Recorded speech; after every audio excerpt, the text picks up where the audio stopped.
La propuesta de la CEPAL era la industrialización, modernización de la agricultura, dinamización y diversificación, pero eso más que todo se sintetiza en el tema de la sustitución de importaciones. ¿Cuál es la razón, bajo ese enfoque, cuál es la razón de la marcha hacia el oriente para poder explotar el oriente? ¿Cuál es la razón? Si lo asemejamos a la experiencia de los otros países latinoamericanos. Yo creo que fue un programa para buscar más desarrollo. Ya. Porque lo que se quería, el plan Bohan, era incentivar la exportación y menos la importación, que el país crezca. Y eso estaba más o menos en las tierras del oriente.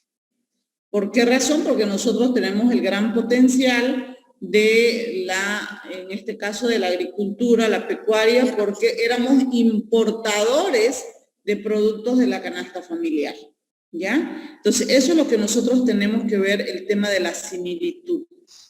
Ahora, Daniela Oré, por favor. ¿Y cuál fue, por qué la importancia de la revolución nacional y específicamente en el caso de la reforma agraria? ¿Y eso qué tiene que ver con lo que viene a significar la modernización de la agricultura?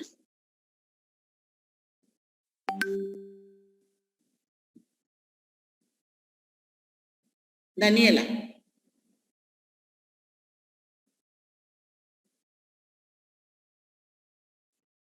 No la escucho, Daniela. No le hice ni idea. Bueno, pareciera que no está en clase entonces.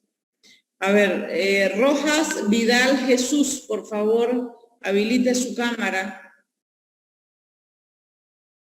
La pregunta es para usted. La misma pregunta. ¿Podría repetir la pregunta? Bueno, pareciera que nadie está atento ni a la exposición ni a las preguntas que yo hago. Lo que le decía era, usted se recuerda lo que explicaron sus compañeros, ¿cuándo se dio la Revolución Nacional, la reforma agraria, y cómo eso tiene relación con la modernización de la agricultura que planteaba la CEPAL?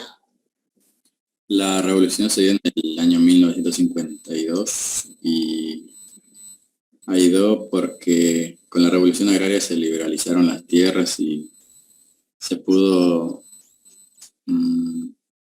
ver el potencial que tenía el oriente para la ganadería, la agricultura, y como se liberalizaron las tierras ya se podrían distribuir libremente. Cuando está diciendo usted liberalización de las tierras, ¿a qué específicamente se refiere? Que antes las tierras solo tenían, digamos, algunos dueños de grandes extensiones, o habían tierras que no estaban saneadas y, digamos, no podrían usarse, o el gobierno no podría repartirlo. Muy bien. Bueno, y ahí se crea no recuerdo bien qué significa, la tierra es para quien la trabaja, ¿no? Vamos a decirlo así, digamos, la tierra es para quien la trabaja. Bajo ese lema es que se comienza a hacer la redistribución de las tierras. Bueno, vamos ahora a hablar sobre, ¿se ejecutó o no se ejecutó el plan Bohan? Y cada uno de los planes que han explicado sus compañeros, ¿ustedes qué creen? Fidel Ernesto Rivero, por favor, habilite su cámara y respóndame la pregunta. Fidel. No da el audio ni cámara, Lison, porque no dan los puertos USB. Bueno, salvado por la campana. Herrera José Manuel, por favor. Mientras Fidel me escribe diciéndome por qué razón él cree lo que acabo de preguntarle. José Manuel, por favor, su cámara. Entendido, licenciada. Ya.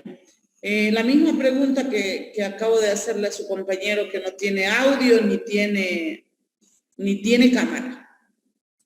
Pues considero que el plan Bohan en sí se ejecutó en su mayoría todo lo que fue planteado en la planeación, pero ya los demás proyectos, como la revolución, después de la revolución de 1952, si bien la reforma agraria, por ejemplo, al principio sí se notó un cambio, sí después hubo la lucha política entre como dicen, la tierra es para quien la trabaja o para quien la compra, digamos. Pero después siempre hubo esa pelea entre si algunas personas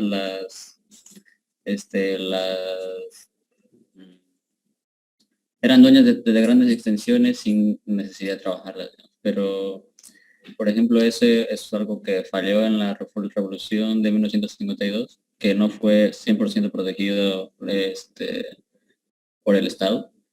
En los demás planes, por ejemplo, los que se iniciaron en 1955 con el capitalismo de Estado, digamos. Eso hace que los planes que fueron creados anteriormente a un gobierno, pues simplemente no se vean, no se ejecutan. no se ejecuten correctamente porque son planes a largo plazo y a corto plazo no cambió nada. Bueno, me parece, si se recuerdan ustedes, y tratando siempre de comparar con la experiencia de los otros países latinoamericanos, similar situación pasó en el caso boliviano. Siempre veíamos el tema de la disyuntiva, las discrepancias ideológicas entre los planificadores y los gobernantes, que los gobernantes andaban pensando en el corto plazo y los planificadores en el largo plazo. No creo que haya sucedido nada diferente a la experiencia de Bolivia. Y si ustedes se fijan, nosotros por planes no nos hemos quedado atrás. Hemos tenido muchísimos planes, llámense programas o planes de estabilización, programas de estabilización, de desarrollo, estrategia, lo que se hayan llamado, por ejemplo, ese programa ese plan del 71 al 91 que estaba planteado para 20 años, parecía interesante. Pero ¿qué sucedió? Que durante ese gobierno, durante ese periodo, fue un periodo demasiado largo de un periodo dictatorial militar, como fue el caso del señor Banzer Suárez. Entonces, y sumado, después de que lo destronan, vamos a decir, a Banzer, comienzan a seguir otros gobiernos militares. Entonces, para nada se ve la gran, vamos a decir, la efectivización de la formulación de planes a la concreción en programas de desarrollo. Siempre se han estado trabajando, se elaboraron planes para cumplir requisitos. Se han elaborado planes porque la lógica de los planificadores era elaborar planes de mediano y largo plazo. Pero a la hora de la ejecución, obviamente, preocupaba más el corto plazo que el mediano y largo plazo.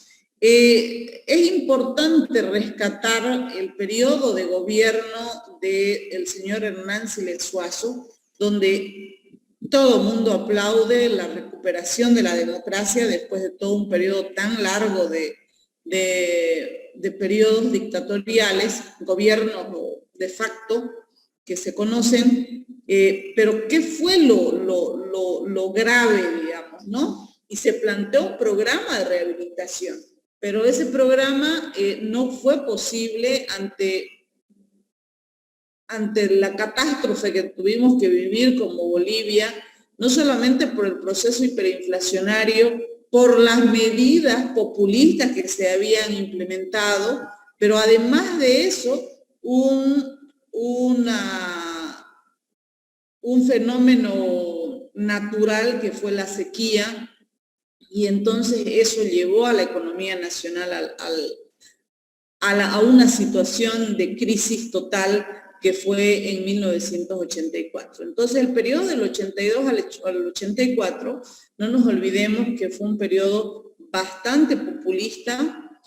No desearía compararlo con el periodo de Evo Morales en su peor momento, pero es importante que nosotros, como futuros planificadores, tengamos que tomar en cuenta no solamente los sistemas económicos prevalecientes, cuáles son las características o las detonantes de cada sistema económico prevaleciente en cada país.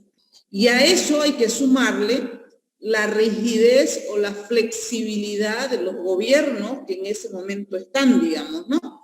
Entonces, es importante que el escenario en el que se da para llevar adelante el proceso de planificación y, por supuesto, el proceso de ejecución.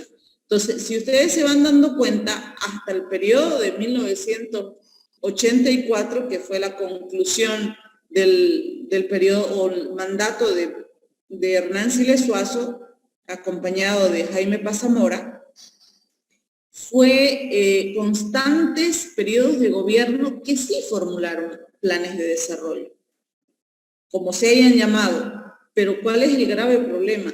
De que, a excepción del plan Bohan, que es lo que se repite, se recalca, no solamente en el libro o en el documento de la GTZ, sino en otros documentos de diferentes autores, es el que dice, el que más se ha ejecutado es ese plan. La primera razón, no porque hayan venido de afuera, como decir, expertos de afuera, sino porque se hizo un análisis de contexto. Quiere decir, se hizo un diagnóstico de la situación y a partir de ese diagnóstico de situación se planteó una propuesta acorde a las exigencias del momento. Entonces, por eso, y obviamente acompañó la voluntad política, vamos a decir, del gobierno de turno y de los otros gobiernos que en alguna medida agarraron así de a poquito, ¿verdad?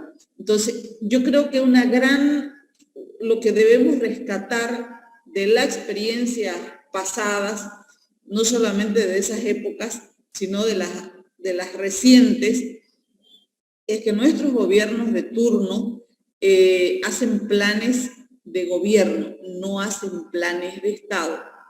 El gobierno que entra formula un plan. Se va el gobierno, ingresa otro gobierno, ¿qué sucede? María del Carmen Bellido, ¿qué sucede cuando ingresa otro gobierno? Su cámara, por favor, María del Carmen Bellido. Este audio dicen el que no da de la computadora. Ya, pero usted me escuchó, entonces por lo tanto quiero que me responda esa pregunta.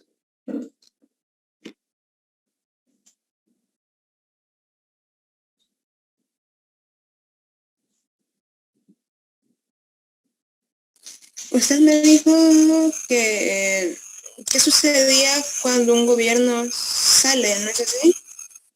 Sí. Pero también hablé del que entra, ¿qué sucede? A ver, la voy a poner abierta a cualquier persona cualquiera de ustedes puede contestar esa pregunta. ¿Qué sucede? ¿Qué es lo que vemos comúnmente? Sí. Entonces, ¿qué sucede?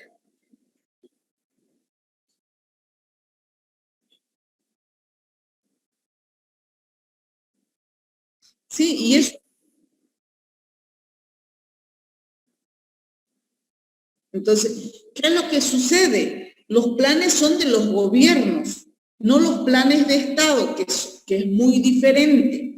En otras economías que realmente realizan planificaciones de mediano y largo plazo, formulan planes de desarrollo de Estado. El Estado no es un gobierno de turno. El Estado lo conformamos el gobierno, la sociedad organizada, todos. Entonces, todos somos Estado. Sin embargo, el gobierno es transitorio. Y el gobierno cuando formula un plan, y formula para sus 5 años de gobierno, se va y vamos a suponer que de esos 5 años se la pasa 2 o 3 años planificando y cuando toca su ejecución, ¿qué sucede? Ya se fue el tiempo.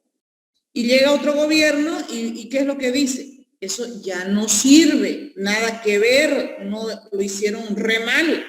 Vuelven a empezar de cero, otra propuesta. Se la pasan en la fórmula planificando y cuando toca ejecutar se les pasa el tiempo y de esa manera todo el tiempo nos la vamos a pasar planificando. Precisamente, ¿por qué? ¿Por qué no podemos rescatar lo bueno del anterior gobierno sin las estigmatizaciones políticas? Entonces, esa es una de las razones de las grandes debilidades que no solamente en el caso boliviano nosotros hemos tenido, sino la experiencia, es la idiosincrasia del latino, de que lo que hizo el otro está mal, lo que yo voy a hacer está bien. Entonces, esa es una gran, bueno, y lo peor de todo es que no es, si fuera plata de ellos, digamos, del bolsillo de ellos, estaría bien, digamos, ¿no? Que ellos gasten su plata y si no sirvió, perfecto, digamos. Pero es plata de todos, entonces ahí la gran dificultad.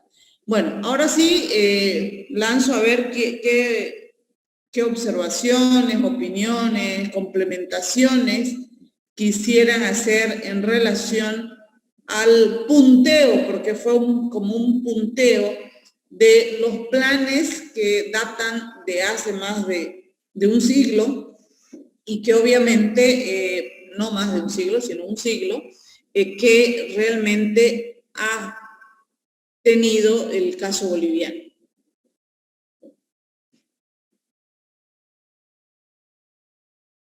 ¿Hay alguna consulta, pregunta, complementación a los, si quisieran hacer los expositores, algún comentario?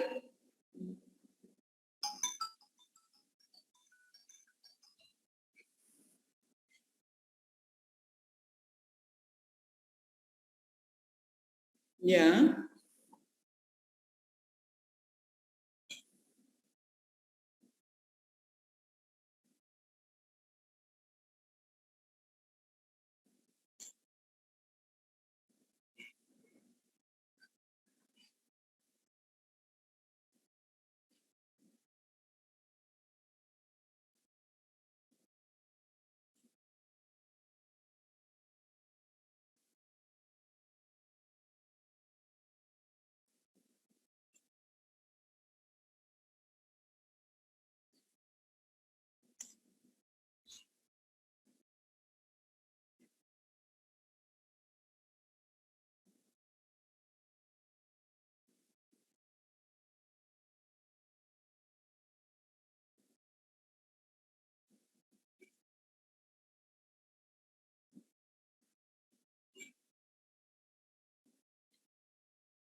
Por esa razón es que, a ver, y eso les decía, en cualquier instancia, lo que no sucede, se supone, en el sector privado, ¿no?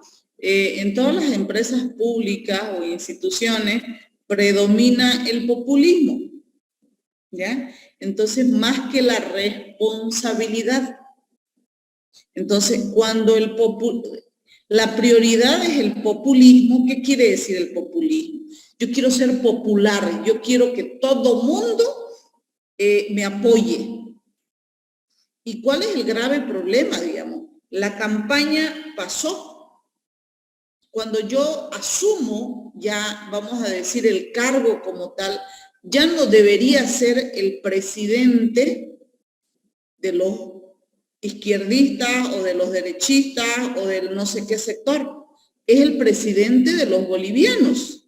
Por lo tanto, ya no tiene que haber lo que sucede con todos los gobiernos, ya no debería ser, ya, imagínense, bueno, y no es porque quiera estigmatizar al gobierno de Evo y Linera. Linera se dio el lujo de hacer en un discurso dijo que solamente iban a invertir en los municipios donde ganaba el MAS. Eso me parece la peor estupidez, digamos. Bueno, lo hacen, pero ya decirlo así abiertamente me parece el descaro más grande, digamos, ¿no? Y eso lo critico, no solamente, no estoy, bueno, estoy poniendo como ejemplo en el caso del MAS, que lo dijo así textualmente, véanlo si gustan, está en las redes sociales, pero eso sucede con la mayoría, alcaldes, gobernadores, presidentes, rectores, decanos, directores de carrera. ¿Por qué? Porque siguen la campaña. Y se supone que en el momento en que asumen un cargo, se acabó la campaña. Es director de todos los estudiantes. Es decano o decana de toda la facultad. Es rector de toda la universidad. Es ministro del área. Es gobernador del área, y así sucesivamente. Entonces, y eso es lo que no sucede en otras, vamos a decir, en otras economías más, en este caso, maduras, en el sentido de que vamos a decir, se sacan la polera del color político para ponerse la camiseta del país, la camiseta de la universidad, la camiseta del departamento, del municipio, de donde nosotros estemos analizando de cuál es la autoridad correspondiente. Y eso, ¿por qué les hago esta reflexión, jóvenes? Nosotros, como futuros planificadores, jugamos un rol importante. ¿Por qué razón? Porque si el gobernante le dice al planificador, quiero esto, no es lo que él quiera, sino lo que la sociedad quiere. El gobernante simplemente es conductor, pero el que va a definir los destinos de este país, de esta región, de esta comunidad, de donde estemos planificando, es la sociedad civil organizada. Entonces, son ellos los que primero tienen que hacer un análisis de situación de cómo están y hacia dónde quieren. Y los planificadores juegan solamente el rol de facilitadores del proceso, guías, pero en ningún momento un planificador tiene que decirle, ¿sabe qué? La receta mágica que ustedes deberían seguir es esta. Entonces, Mervin Bohan no se vino con la propuesta bajo el sobaco, como decimos nosotros, para decir esto tienen que hacer en Bolivia. Si ustedes leen muy bien el plan Bohan, ¿cuándo empieza la elaboración? En el 41. ¿Cuándo termina? El 42. Y lo presentan, bueno, a fines de mayo, no recuerdo bien el mes, y dice que lo presentan en agosto. ¿Eso qué quiere decir? Que no lo trajeron hecho. Ahora, ¿por qué razón dicen se plantea la marcha del occidente al oriente? Porque vieron la potencialidad en el oriente y que la construcción de una carretera iba a unir a esas dos áreas. ¿Y por qué plantearon la sustitución de importaciones? Porque el occidente no tenía alimentos, todo tenía que comprar de afuera. Éramos monoproductor de minerales. Si ustedes, lo que hicieron la presentación, ustedes dicen que el 92%, creo, de las o 98, creo, ¿no? De las exportaciones eran minerales. Pero ¿cuánto de ese total de producción se generaba fuentes de empleo? Y por esas razones que plantea Mervin Bohan hacer la marcha hacia el oriente, porque la agricultura es una de las actividades que genera mayores fuentes de empleo y todo un efecto multiplicador. Entonces, esa es la razón del por qué el planificador tiene que ser no visionario, no es que se va a sentar frente y se va a poner a decir, a ver, bolita mágica, decime qué es lo que debemos plantear como propuesta de desarrollo. Pero ¿qué es lo que tiene que tener la capacidad de poder identificar las debilidades que tiene esa zona, esa región, ese país? Pero también tiene que tener la capacidad de identificar las potencialidades que tiene.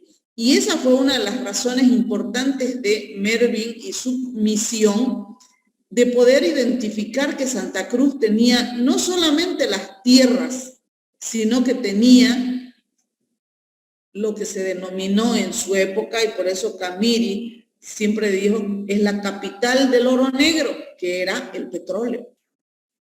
Bueno, pero ¿qué le quedó a Camiri? Ahorita una tierra desértica nomás que, bueno, se explotó muchísimo. Pero ¿qué le trajo a Camiri? ¿Le trajo desarrollo? No. Entonces, eso es lo que eso es lo que falta, eso es lo que debemos pensar, en que las propuestas no solamente es de extracción, ya hoy en día es una palabra muy negativa. Tenemos que hablar de aprovechamiento de recursos naturales. No vamos a acabar todos los recursos naturales no renovables. Estamos pensando en qué va a sustituir al petróleo. Bueno, están los hidrocarburos. Cuando se acaben los hidrocarburos, ¿será que va a aparecer otro recurso natural no renovable que nosotros vamos a poder explotar? ¿O es que realmente ya se va a dar el boom hacia lo que son los biodiesel y todo lo demás? Pero ¿qué pasa si no se quiere garantizar que se siga en la modernización de la agricultura, dando todo el apoyo necesario para aquellos sectores que realmente, y eso yo espero que ustedes me entiendan cuando hablamos del efecto multiplicador? No es que yo invierto 1, recibo 1 o 2, puedo generar un efecto multiplicador no de 2, sino de 5, de 10, o en la medida en que se acrecenta no solamente el crecimiento, sino el desarrollo planteado como mejores condiciones de vida al total de la población. Bueno, jóvenes, ese era el capítulo 2 y capítulo 3. Esta parte es bastante extensa en el sentido de periodos de gobierno. A partir de las siguientes exposiciones, que ya vamos a hablar mucho más en profundidad sobre cada uno de los planes de desarrollo, que no van a ser necesariamente con la palabra planes.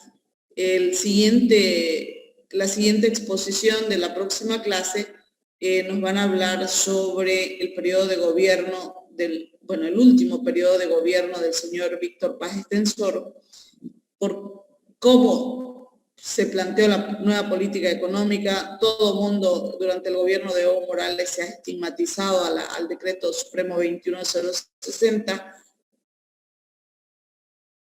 y a partir de estabilizar la economía boliviana, ¿qué se planteó? Entonces, vamos a ver los dos periodos de gobierno, no solamente el de Víctor Paz, el segundo grupo, y el tercer grupo hará la exposición del siguiente gobierno, que fue del señor Jaime Paz Zamora. Entonces, por favor, se les pide que lean, no solamente los expositores, sino también todo mundo lea, para que podamos comprender de mejor manera. Y la idea no es que ustedes aprendan de memoria en qué consistió tal plan. Lo que quiero que ustedes puedan captar son cómo fue el enfoque de ese planteamiento, de esa nueva forma de planificación, y obviamente rescatar las lecciones aprendidas en cuanto a lo bueno y lo malo. ¿Para qué? Para que no volvamos a cometer los errores anteriores, y si los éxitos que han habido podamos replicar o mejorar aún todavía en los procesos de planificación en nuestro país. Bueno, aquí vamos a quedar, jóvenes. Nos veríamos la clase del día, el día martes a la hora de siempre. Que tengan buenas tardes. Buenas tardes, licenciada. Gracias. Luego, Lice. Martes. Luego, Luis.